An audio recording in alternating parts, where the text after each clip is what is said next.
After the Civil War, the Southern economy was crumbling. Slavery as they knew it was outlawed. The South needed to quickly rebuild, and its reconstruction created a new stain on the country's historical trail. After the Civil War, Georgia and all the southern states discovered, in a way that they never really would have admitted, the white people of the South never really would have admitted, that they were essentially addicted to slavery. It wasn't just that they thought it was okay, it was that their entire economic system relied on it, and the thing they'd never really fully processed was that if you took away involuntary servitude from the Southern economy, it just collapsed. White Southerners were obsessed in the first years after the Civil War with how to recreate something that looks like slavery and force black people away from exercising these new rights that they had won as a result of the Civil War. An institutionalized prison system was a fairly new concept to the state of Georgia, but it was quickly implemented, and the dark history of prison labor began. Black people had never been part of the criminal justice system because enslaved people were under the control of their white supposed owners, and if they broke a rule or broke a law, it was the business of the owner to punish that person. And before long, the idea emerges of that, well, rather than building prisons, Georgia and most of the southern states came up with a new system of incarceration, but it was one where rather than the state building big prisons, if a person was convicted of a crime, sentenced to a jail sentence or to a fine that they couldn't pay, the version of that was created was to sell, and that was the word that they used at the time, to sell prisoners out to private commercial interests. And so if there was a big farm that needed laborers, like the enslaved people that same farm had used before the Civil War, or if there was a manufacturing facility or an industrial place, typically a coal mine or a brick-making factory. Along the banks of the Chattahoochee River in the city of Atlanta was the site of one of the largest brick-making companies in Georgia. The workers there were pressed to the very limits of human endurance. And what happened at Chattahoochee Brick is one of the most nightmarish accounts imaginable, because this is this giant Dickensian industrial plant where there are millions and millions of bricks being made in this constant, almost around-the-clock kind of pressure. Huge numbers of them are being sold directly to the city of Atlanta to pave the streets and pave the sidewalks of the city. Convicts worked some 12 hours a day and were given little to no health care to treat their hard labor injuries. And so there's no incentive to treat these workers in any kind of decent way. So before the Civil War, a slave owner was very concerned about not killing his own workers. So he wanted his own workers to at least be fed relatively well, at least sufficiently well to survive, wanted them to be forced to work incredibly hard, harder than we can imagine today, but not to be forced to work so hard that they were injured. And so they viewed enslaved human beings the way that they viewed the mules and the horses on their farms, that these were important animals that should be taken care of, but also worked very, very hard. The torture and terror prison workers suffered are undeniably disturbing, sparking advocates to push for the memorialization of the convicts. We know exactly what happened there and where it is, and it represents this terrible, tortured chapter of Atlanta's history that has been largely ignored or denied. And so that's really the question, is do we seize an opportunity to change that somehow, or do we keep ignoring it, or is there something in between?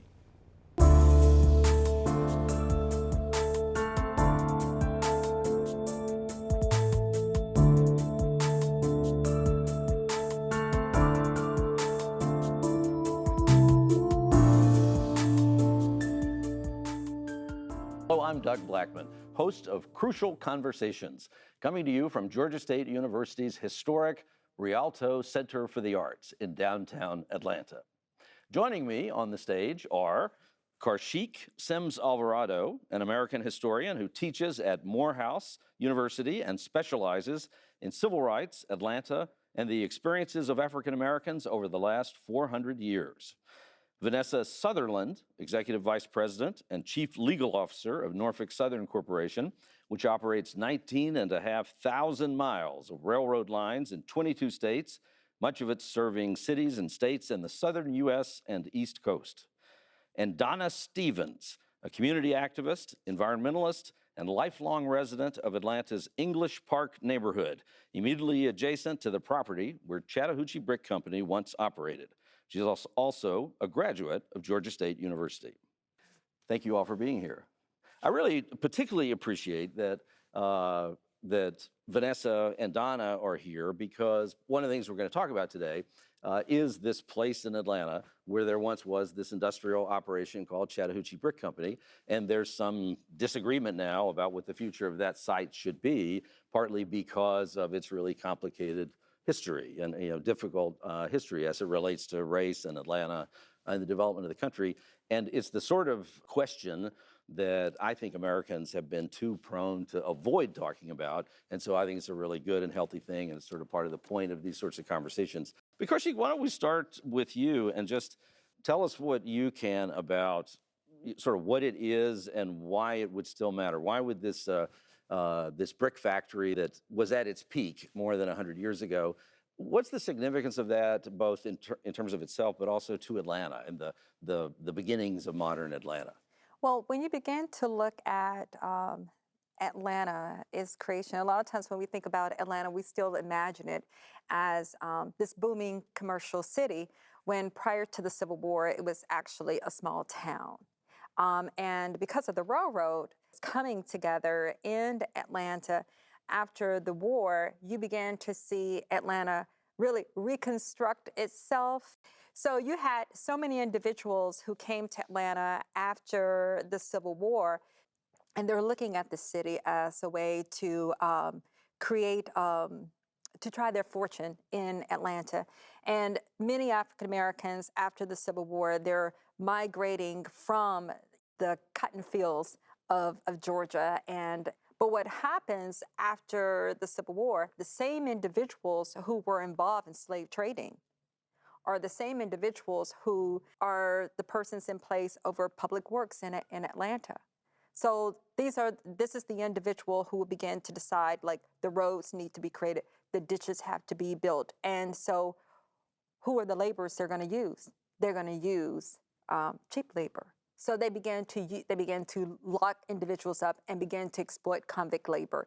Then legislation is passed by the governor, and individuals, businessmen, pounce on that opportunity in order to use this cheap labor again. So the way the system worked, it was that if you were arrested in Georgia in 1890, that there was a pretty good chance that if you were arrested and convicted of something, that a part of your punishment or all of your punishment was going to be sentenced to hard labor, and you were going to end up in being leased out to some company, some commercial enterprise.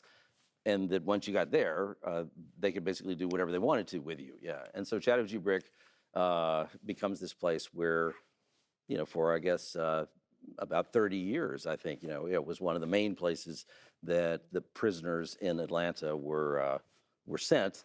And Captain English, who you were just describing, becomes, not just a wealthy man, but the richest man in Atlanta, probably, and the mayor of the city at one point, a founder of modern Atlanta in many, many respects. But now, so Donna, you live in a neighborhood that's named after the man we were just describing. Yes. So when you were a kid, when you moved there, I think you told me you moved there when you were 2 years old. Right. Growing up, did people know why the neighborhood was called English Park, or any of that story?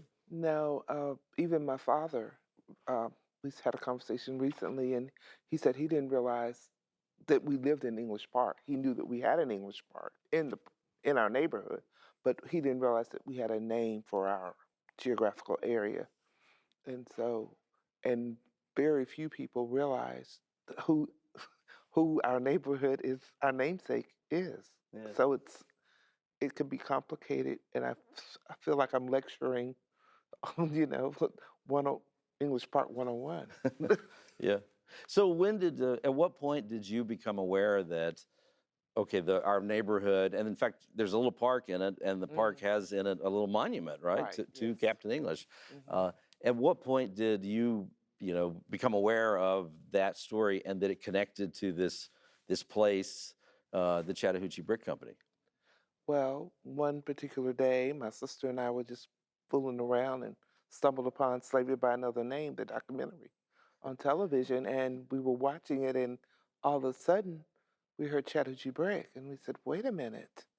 And so, being who we are, well, my sister especially, we started Googling and doing internet searches, and it was it was a humbling experience, but at the same time, it was horrific because, as we all know, the school system teaches you, they only teach you certain fragments of American history, and they leave out they leave out that phase. Immediately after slavery, they talk about Reconstruction, but they don't talk about convict leasing. They don't talk about how the slave codes became the black codes. Those types of nuances kind of like set a different framework. And I was really appalled at it. It was really like a kicked you in your stomach because you had to think about how many fathers and sons left one day and never came back. And, women were tormented. Like, did he leave me? Or, did he, did he, did he die? What happened? Yeah. And it could have ended up on the convict leasing. Yeah. And people have picked up, even if it's only from the movies, like we have images of the chain gangs, that were Right. really from the 40s and the 50s, and that was supposed to, the idea that was a really bad thing, people Right. chained up out on the roads. But yeah, we really had lost the history of places like Chattahoochee Brick. This was a place where overwhelmingly African Americans were sent, many of whom there's reason to believe had not actually committed crimes, and certainly had not committed meaningful crimes, and then they would end up in a place like this and many others like it, and then were treated, in deplorable ways, and whipped the way that people would have been whipped in slavery, and malnutrition and lack of medicine, and terrible mortality rates, and yeah, so it's a nightmarish kind of experience. Really made me think more, have more reverence, more respect for my ancestors because that added another piece to the puzzle. Well, so Vanessa, this is sort of a grim moment to turn, but so now the way that your company, kind of comes into the picture now, is that the modern company of Norfolk Southern Corporation now wants to build a transfer facility, but a modern industrial facility on the site where those things happened that we've just been talking about. People may have disagreements about environmental issues or regulatory issues or whatever, but this is also a place where there's this historic question. Okay, these really terrible things happen in a place like this, and so it brings us this question of, so what do we do about that? The Norfolk Southern didn't do this. It wasn't Chattahoochee Brick, but now you guys want to do something in this place, and there's some who would say, no, it shouldn't. There shouldn't be anything there because of the bad things that happened there in the past. But how do you respond to that? Both the specifics of this situation, but also just that general notion of how does a company grapple with these things that long dead people did a long time ago, but there's still some legacy of. From a corporate responsibility perspective, you can't say that just happened in the past and expect to move forward. And part of being a good citizen, particularly now that a company like ours is moving to Atlanta to make it our home and to become a headquarters here and to be a good community partner, is you have to be willing to embrace and acknowledge the atrocities that happened. I'm going to back up for one moment and put it into the larger context that companies in this country who have 100-year, 200-year history, even if you are sort of a legacy of the predecessor companies, first have to at least embrace that people of color were subjected to grim and brutal circumstances in order to make those institutions profitable and to build them. And while they now are in a position to help communities, as a threshold to be respectful and to be responsible means as a company, you have to start by at least embracing that. For a company like ours, as the modern company, although it's true we weren't around during and after, during the Civil War committing those atrocities, we are now a modern company who has the ability, we have the resources, we have the employees to make a difference and to be more impactful. We owe it, I think, to our employees, past, current, and future, our shareholders, the communities in which we operate. You mentioned at the beginning, we operate in 22 states. That's a lot of different geographies. If you are going to be responsible, you have to figure out, even if it wasn't you, what can you do to contribute to atone for that? You can never atone for the kinds of really brutal, sad, and difficult truths that exist in not just slave labor, but in contract labor. So what I think companies, I can't speak for them all, I can speak for Norfolk Southern, but I do have a belief that companies do have the power and resources to really make a significant shift societally and politically and environmentally. When they're good at that, they can make a huge impact. And for this particular site, this site uniquely meets a need for our customers. But more importantly, the two things that should stand out in that are that we realize and have committed to putting a memorial. I don't know what it's going to be. We're not in the memorial business. But you can't hear this kind of story when you are looking at a parcel, learn this, unearth it, uncover this truth, and not be part of telling the story, being vigilant about making it visible, making sure that it's never forgotten, and quite frankly, that it's accessible to the public in a way that starts to highlight some of the atrocities, not just simply so that we won't forget, but so that it will motivate people to be better and to be more responsible and respectful. And I think we can put a memorial at the forefront of making sure that what happened there is not forgotten, is not lost, and that we do it in a way that's respectful and socially responsible. We certainly also hope that although we could put this property back into productive use, in addition to the memorial, that it's an opportunity for us to also build other partnerships within the community. Although we're not the owner of the land on which our facility will sit, that's another entity. We've taken people out on tours. We've had community meetings about how we might be able to add a walking trail in addition to the memorial. I think the memorial is critically important. You have to acknowledge that history. You have to embrace it. And if your values, like ours, are built on integrity and respect, you'll be transparent in what you're doing and why. You'll continue to talk to people and get feedback. And you'll recognize that I recognize some want the site to be abandoned, and that is a legitimate perspective given what has happened. But at the same time, if we can provide an opportunity for customers and other stakeholders to get productive use out of that land, and we have the resources to remediate the soil contamination that exists there and bring to light a story that a lot of us outside of Atlanta probably don't know, while trying to also facilitate some areas where there can be more of a community and spiritual aspect of a walking trail, then we are committed to doing that because we have the resources and the voice and capability to do that.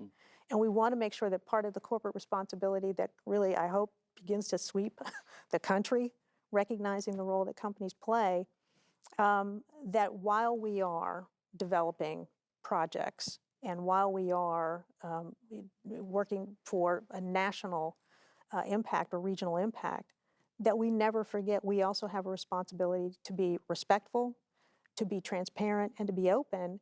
And most importantly, when we're doing that, to bear homage when we find out things like this in the country, because it's certainly not going to just be Atlanta or Georgia where these types of historical sites are unearthed, that we play a critical role in building, being a partner, and really bringing some light to some of these stories. I have spoken to several members of MPUG, basically where the site is located, and none of us have been approached by Norfolk Southern, save for a brief 1-hour meeting via Zoom. No one that I know has been contacted from Norfolk Southern. The pandemic made the Zoom meetings a little bit challenging. I understand that. Right, so we've had 3 meetings, and we're trying to be innovative in using Zoom as a way to hold those 3 meetings. One was about environmental remediation, because the soil contamination there is really extensive, which is it's consistent with what you would find at a former industrial site. But we wanted to be a participant in that conversation because people had questions about, well, why isn't this really safe for a park? And we wanted to lead that, knowing that we had the technical data.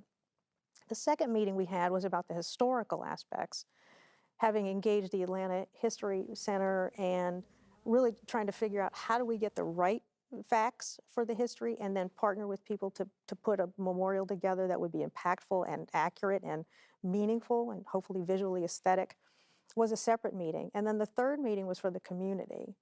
And we have every intention to continue to reach out and be transparent about the process, development. Development hasn't started. It would take 18 months from the time of commencement. But we've met with city council members. We've taken people out on tours. I've been on a couple of those tours to look at where we might find space adjacent to the property for a walking trail. And so that during a pandemic is always going to be challenging because you want to have the touch points of being able to meet and talk to people. But we are committed to reaching out more and to being an accessible and very open company. We can't do the memorial, we can't do a walking trail, we can't be a good business partner if we don't talk to people. And we may not always agree on why one person has a perspective, but we are going to respect those and listen to them. And to the extent we find that convergence, Venn diagram, where we all overlap and we can agree to those points, we are committed to finding those agreement points and really trying to be what we consider not just a responsible company, but an honest and integrity-focused one where we're willing to listen, no matter how difficult the feedback might be, or no matter how divergent the opinions might be on the site or our engagement there. Karcheik, it seems like this is sort of an example of how not just the difficulty in terms of the abstract, but the complexity of how do you, we have this history of, frankly, just having suppressed these bad things that happen, and the society has done everything it can to make it where a person growing up in the neighborhood next door, in a neighborhood named after the person responsible for so much of this, doesn't know that that person existed or what they did. So we've operated that way in American society of let's just forget about the bad stuff. And now we're in this period, partly driven by Black Lives Matter protests and this kind of sharper sense of duty to talk about things that haven't been talked about before. But it's hard to do that. It's hard to figure out, okay, all the Confederate monuments should go, that you can take that perspective. But then but are there any exceptions to that? Are there, how far does that go? Does anybody have a legitimate defense for any of this? Or you talk about, like in this situation, okay, there's something that needs to be memorialized for the first time, but how do we do that? What's the right way to do that? But the whole challenge of this reckoning with history, how do you put this in that, and what do you think about that? I love the work that I do. I tell people I'm in the business of truth-telling, and I like sharing that truth doesn't care who it hurts. The truth is the truth. And it was really challenging, just as a historian, going back to look at this history, because it's so tragic. And the more you dig, and I'm getting a little emotional, this has been one of those subjects where I have to take breaks from it because I find myself becoming very emotional when you think about the conditions in which people endured.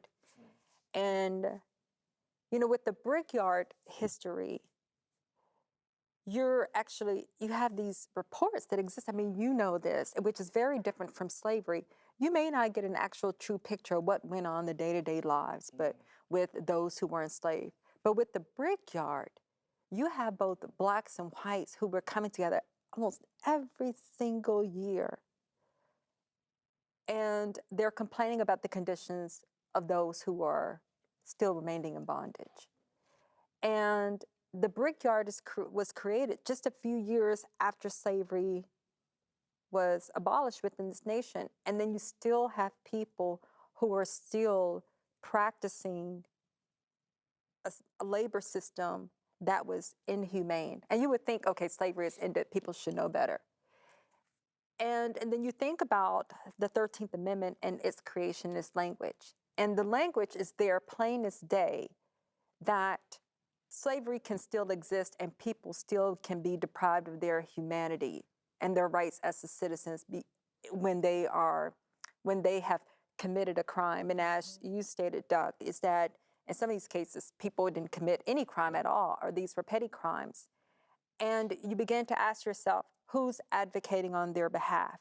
And then when you really begin to look deep at just this company as an example, whether it's the brickyard or the railroad, it's the entire system that has created fortunes off the backs, the labor, and the intellect of Black people. How do we undo the wrongs that have been committed to people? You know, in one of the classes that I teach here at Georgia State, it's called Documenting History. And every semester I have about 15 to 20 students in that class.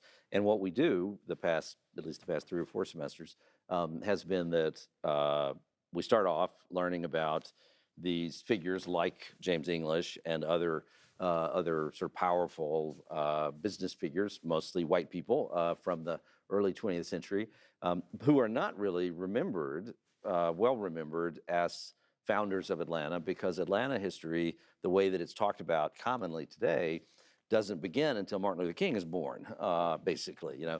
And Atlanta kind of gets a pass, in my view, on everything that happened prior to the Civil Rights Movement, because Atlanta is so rightfully proud to have been the cradle of the Civil Rights Movement and the place that Dr. King emerged. And so we end up focusing only on that, you know, and then and kind of obscuring that, go a little further back in time, and Atlanta is a place that really wasn't particularly different, kinder in its race relations than any other place. But so with the students, we look back into that period of time, and we end up taking from research that I've done, where I've pulled the names of hundreds and hundreds of individuals who were imprisoned at Chattahoochee Brick, and then the students take some of those names and begin to try to identify those people and, you know, try to figure out who they were. We're bringing them back to life. We're saying their names again for the first time in 100 years or 120 years. But it is remarkable when you get down to that level. And some of the people that we've excavated from the past were criminals. You know, they were bad guys, you know, who went out and clearly did bad things, got arrested for it, got sent off to this really tough place. They probably shouldn't have been treated the way they were treated, even as criminals, but at least they had broken the law. They had injured somebody to end up there. But then you find all these other folks who it's very unclear why they're here, you know, why they're there. This past semester, I had a student excavate. It was a marvel that he took this person's name, and we eventually figured out that the way he had ended up at Chattahoochee Brick was that he lived on a farm. This was in 1900. He lived on a farm out in rural Georgia, and the word had gone out among African-American farmers and farm workers in that part of Georgia. The word had gone out that there was land in Mississippi, and that Black men could move to Mississippi and farm land there in a kind of freedom that they had only, by 1900, had just been a fantasy, you know, that we could actually go there and live lives of some kind of independence and not be under the thumb of white people the way that we are here.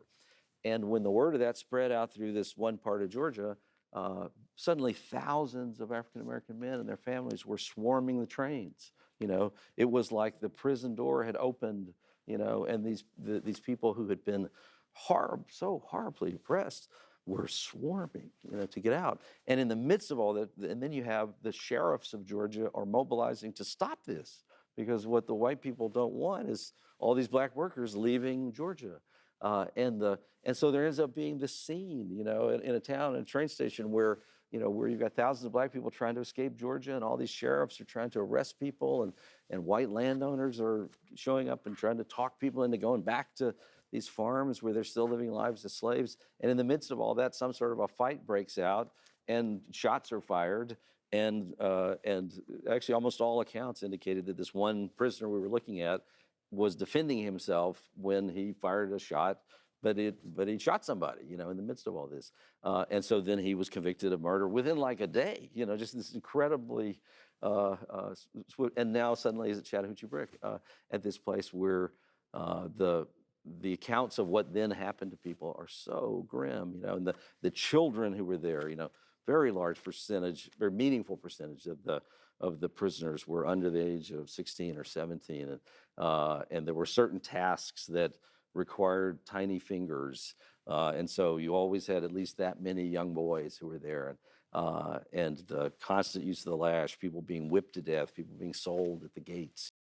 I mean, what about the idea of Vanessa, that maybe what happened in this place is so bad that there should be nothing there, that somebody has to bear the cost of that, but is it possible that places like that, we should just say, okay, nothing can ever be there? That is a legitimate perspective, and I know that there are very strong emotions and feelings about that. To echo the point a moment ago, the entire country was engaged in this process. Yeah. And so the struggle for us, if your philosophical bent is, okay, we also want to make the land productive in today's world and to have people using it, developing it, then the question becomes not a lack of use, but how are we making it more well-known what has happened in the country? I would take a step back and maybe hypothesize or posit that part of today's severe and significant racial tensions is because there are large percentages of people who don't know the stories that the four of us are talking about right now. And so it's people are, oh, you're so emotional, and oh, you're always focused on history. Oh, why are you living in the past? But when you ground it, and whether it's a memorial or something else, when you tell these stories through book, film, not a 150-word plaque, by the way, monument, photo documentary, they are impactful. They are impactful enough to change the way people behave and feel and allocate their dollars. If I have to put it in a corporate perspective, from that larger context, I would say, if you're going to have this particular property developed, then you would want it to be developed by somebody like us, who we try to get it. We're not perfect. There's a lot of work to be done. There's a lot of evolution to be had. But we are grounded in our corporate values, which are respect and integrity and diversity and inclusion. And as we're trying to build a workplace that's more inclusive and a customer base that's more, community focused, and the reason we want to partner in this community is we want to have this kind of dialogue. It's a hard conversation. It's emotional and it's sad. But the only way you ultimately make change is to engage in the hard conversation and to remind people why we're here today in the situations that we're in, socially, politically, et cetera, is a direct legacy of what happened not that long ago. There are, even more places where the legacy of the past racial practices of this country, that there's still some tangible, concrete thing that reminds us of once what happened there. And as time goes by, some of those places are, like Chattahoochee Brick, begin to, for whatever reason, be discovered, and it restarts this conversation. Fort Bend ISD deciding tonight how to pay to move the remains of former African-American prisoners buried on a district construction site. We've been following the so-called Sugarland 95 for more than a year now. Channel 2's Bill Barajas live in Sugarland with what the school board is deciding. Well, the Fort Bend ISD school board is currently in executive session. They are asking for more than $50,000. The discussion centering around moving the remains of 95 African-American prisoners found buried at the site site of the new James Reese Career and Technical Center. The remains were found last year by construction workers and are believed to have been there for more than 100 years. The Texas Historical Commission says the remains were ex-prisoners who were forced to work on a plantation after slavery had been abolished. Some as old as 70, some as young as 14. Earlier this year, Governor Greg Abbott signed a bill allowing the county to own and operate the cemetery. Since then, the district and county have been working to figure out how to move the remains. Fort Bend ISD knows it's a delicate issue, but plans to memorialize the Sugarland 95.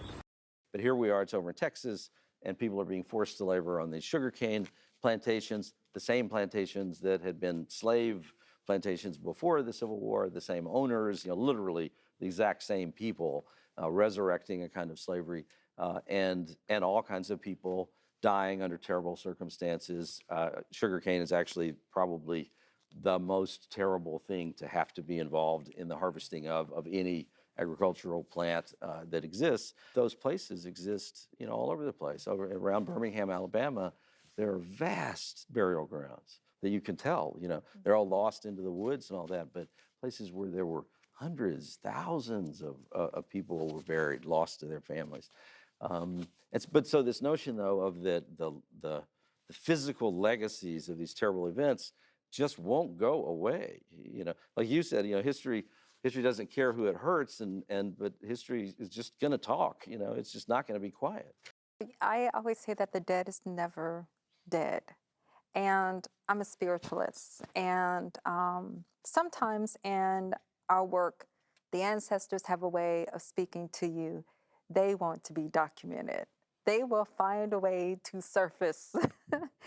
And sometimes you can be doing research and a book or something will literally land in your lap. A page opens up, you've seen this, and you see the names of people, and they want you to tell their story. Yeah. They want their names to be called.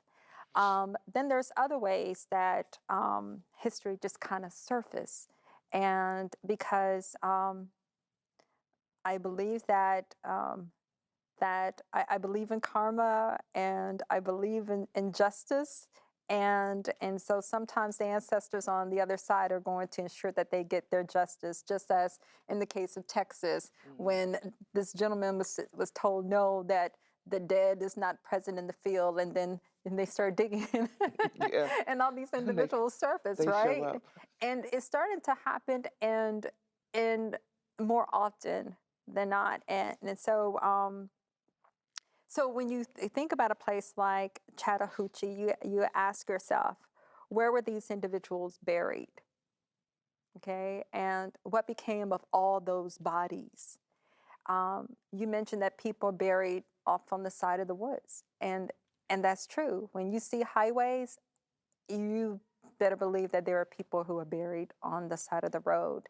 That has been my experience just recently in a neighboring county, where over 150 bodies of individuals who never saw freedom, their bodies were found off on the side of the road. And then I brought it to the county commissioners, and then one of the county commissioners said, I heard you were inquiring about this. I went to another spot. It's 150 where I'm at. Mm-hmm. So now we have 300 individuals. So whether it's plantation labor, convict labor, it's the same thing. But the dead is never really dead, and they find a way, they find individuals to help tell those stories. And then once you're presented with that opportunity to humanize this individual, as you've done within your classrooms with your students, you kind of feel obligated in order to make the deceased whole. But how do we actually go about doing that? Donna, what about in terms of if we went out looking for people with direct connections back to the bad events that happened at Chattahoochee Brick? You've sort of thrown that question out publicly and on Facebook, sort of opened the door to, are there people out there who know that they descend somehow from somebody who was one of these convict prisoners? And basically, the answer has been that it really is it's almost impossible to find those descendants, right? I took a class at Georgia State, Black family, where we had to do our family history, genealogy. And it was very troubling for me because a lot of my classmates couldn't go beyond their grandparents because of whatever reasons, racism, family records, just we don't talk about that person anymore, those types of things, they get in the way. And so while you can't go up the tree or down the tree, you can go left or right most of the time with African American history. And that is one of the problems with the history of finding out who the descendants are. For instance, if my husband left in the morning to go to town to get some supplies and he didn't come home, I don't know whether he had another woman in another town and decided to live with her, or he fell and died, or I don't know what happened to him. And most of the time, we're talking about a group of people who were very disenfranchised, mostly uneducated. I'm pretty sure they didn't give them paper and pen to write a note to say, dear wife, I'm in such and such jail, take care of the kids. Also hadn't given them a school to learn to read and write in either. Right. So that's one of the issues that we have is, in a lot of families, as I've already said, you just didn't speak about those. I don't know of any family that can say that they didn't have that occur. My father has an uncle that one day he just went missing. And when I initially heard of it, I thought that was kind of weird. But then after I heard about convict leasing, I said, could he have been a convict? Could he have been picked up on those charges? I mean, those types of things will come into play when you think about African American history, period, in America. How people just go missing. I mean, we unfortunately do hear a lot of that. Though there also are these accounts, because the way that all of these practices finally came to an end at Chattahoochee Brick was that in 1908 there was a big controversy and there ended up being public hearings about these things that had been going on, and a call was put out that members of the public could go down to the state capitol and sort of testify, just tell their stories that related to these practices. And amazingly, it still kind of blows my mind that I don't really understand how this could happen, actually. But there were all these African Americans who showed up and started telling their stories, including one woman who arrived and told the story of how her 15-year-old son had been snatched away and vanished, and that she went on this quest to try to find him. And it's this just unbelievable story of her traveling, on foot across the state of Georgia, and finally finds her son, in one of these terrible places, so brutally mistreated that he's paralyzed on, half of his body, and then he testifies, and that's also one of the things that's unique about Chattahoochee Brick, is that there is sworn testimony that still survives from so many of the people who were both injured there, but also people who worked there, and from, Captain English, James English, the testimony from him. And the one thing we haven't specifically said is that he did become among the very wealthiest people in Atlanta, probably at the time, one of the wealthiest people in this whole part of the country. And he founded a bank that is still alive as part of a modern bank today. He lived in one of the fanciest houses in Atlanta, about a block away from where we're sitting right now. The building no longer exists. And the bricks that they made at Chattahoochee Brick were, they made 200,000 of them a day when they were running at full capacity. And those bricks are everywhere in Atlanta. They're under the streets, they're on the sidewalks, they're in my house, I'm sure, that was built in 1906. And so, yeah, but I'm still at a loss, to be honest. I'm still at a loss of where we, to descendants of James English.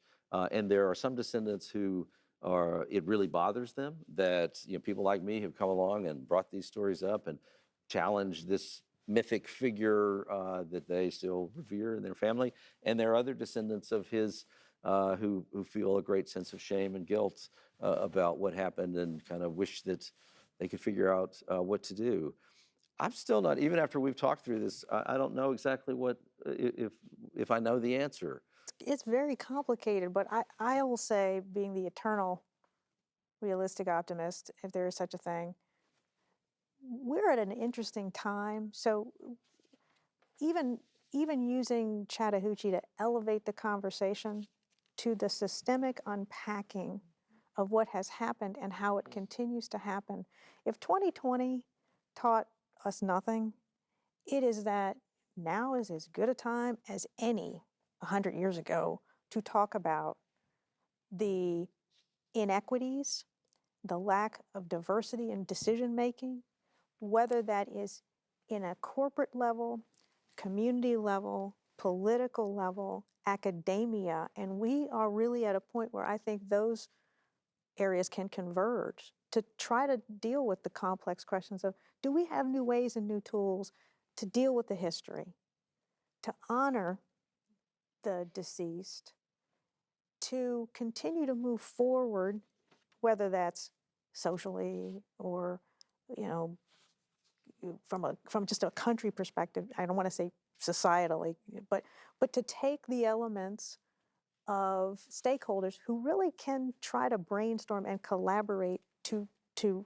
develop solutions that we can all buy into. This is as good a window as any to try to do that. And I think it's going to be hard. It's a very emotional topic. It's a very politically charged topic, but it doesn't have to be, because doing the right thing is not a political issue.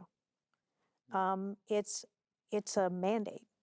So I'm, you know, in some ways optimistic. I'm sure that there's a lot of hard work ahead, but when you have people willing to have this kind of conversation to brainstorm about how to approach resolution and honor and memory, I think, quite frankly, it will inform subsequent conversations, because I think ignorance, lack of awareness of these issues, lack of awareness and appreciation of how grim some of these circumstances have been, is what fuels people's arrogance and apathy.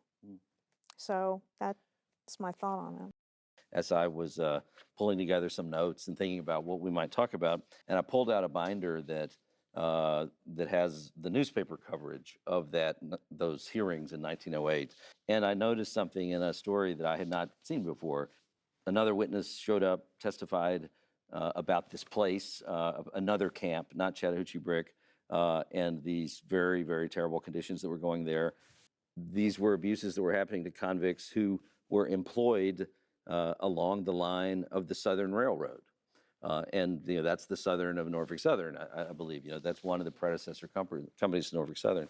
And so and that's no surprise. You know, I mean, that entities that became a part of what is today the modern corporation were engaged in using convict laborers in these sorts of ways, and in slavery before. Donna, what do you think that can Chattahoochee Brick, is there a way that it could that site could have some sort of modern activity that goes on it, and at the same time also memorialize what happened there?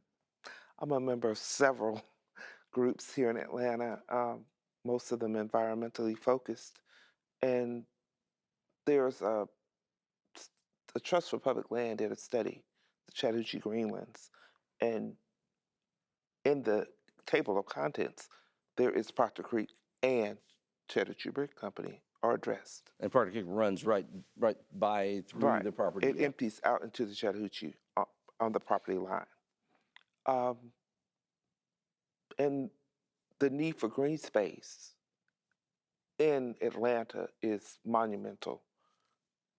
And that is almost because when they shut down operations, it's been vacant. And I've been on the property a few times over the past years, and it's amazing how nature has regenerated itself. But some Proctor Creek stewards did a study with the USDA a few years ago in Proctor Creek, and they came upon some microvertebrae that they thought were extinct, that they were no longer, available. There's also the need for native plants, and again, we can't live without water. We can live without money. We can live without buildings and monuments and things of that nature. So I would like to address it as an environmental justice issue more so than anything else at this time, because it covers a plethora of these topics that we discussed today and some things that we haven't considered. Um, and I understand we need economic development, we need production, we need productive societies, but the quality of life. There was a feasibility study conducted a few years ago for MPUG, just so I'm not saying it's just right in that area. For whatever reason, someone decided that we would be the center of all industry. So there's a lot of cement, concrete, steel. When you look at that feasibility study, you want to cry because everything bad is 70, 80, 90%. Everything good is below 50%. There are the air pollution, the water pollution, and the soil, the walkability scores, but then cancer, diabetes, obesity, those things are through the roof. And the argument is a lot of times, well, it's already industrialized. What's this going to hurt?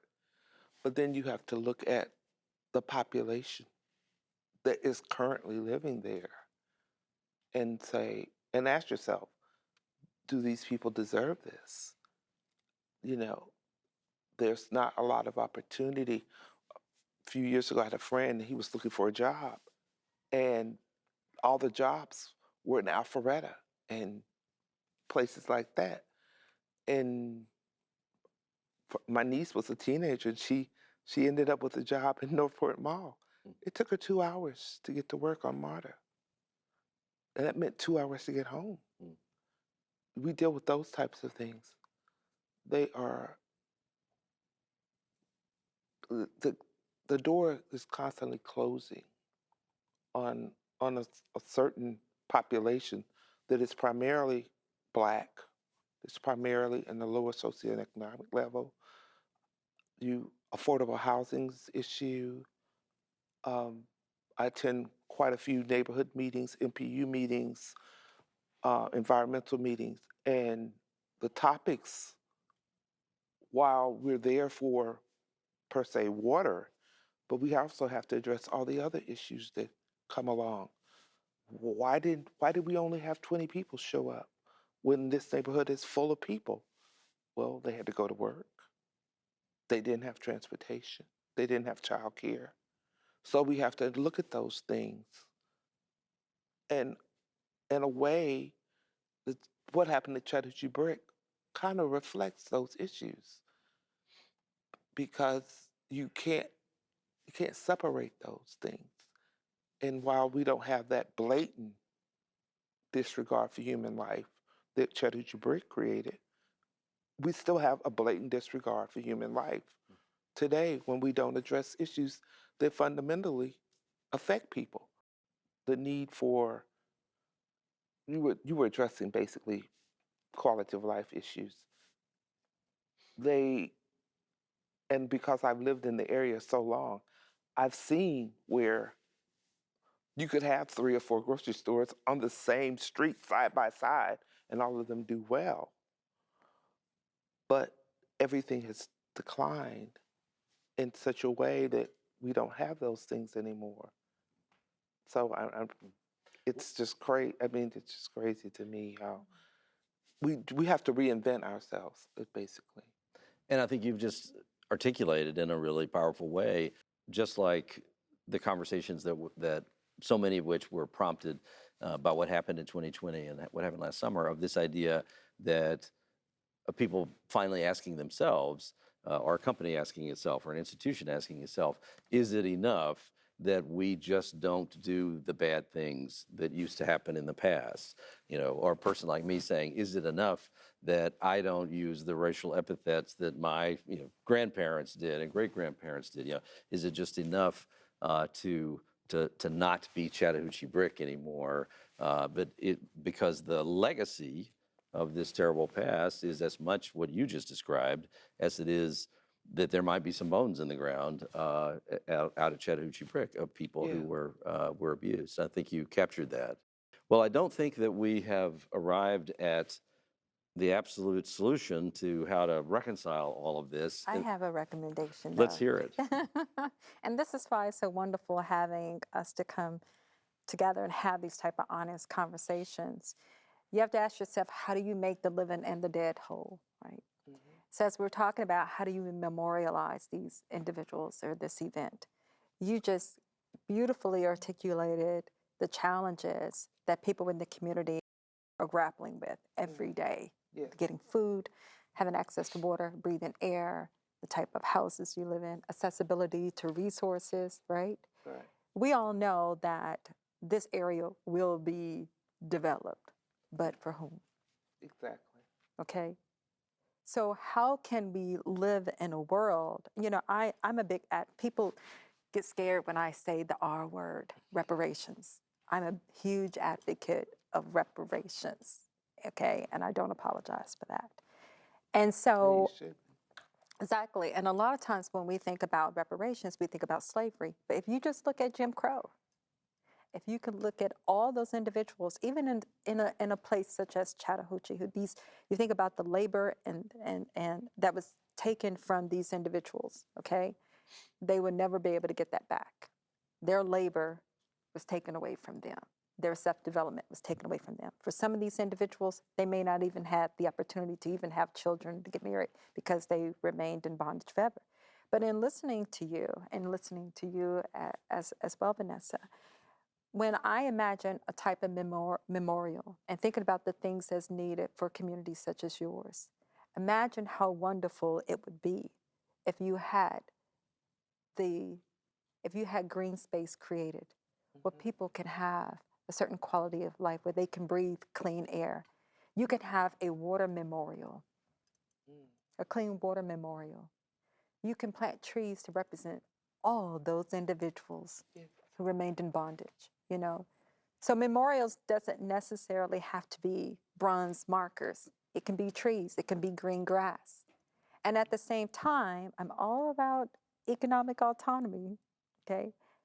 How wonderful would it be if banking institutions said, in order to provide housing, quality housing for individuals, to allow them to have economic autonomy, is to allow them to have guaranteed loans that's lower than the annual percentage rate that will allow African Americans to have. I see your whole posture just changed, right? And it's beautiful. It's beautiful. What you're saying. And we still don't lose anything. We have to undo, just like you just said, we have to undo the way that we've done things before. Sure, you can't say these things anymore. Can't practice labor in this way. So how do we take this moment from all that we've learned from 2020 and get on the side of right? So, and that's why it's not just enough for companies and communities to say, well, I'm not the one who did that. That's why it's not enough, and why you have to be more proactive. Well, I think we've uncovered some interesting questions. We've wrestled with some other ones, and I think this has been another demonstration of a crucial conversation and why we have these conversations. Appreciate the three of you joining in this one. Thank you very much. Thank thank you. you. Thank you.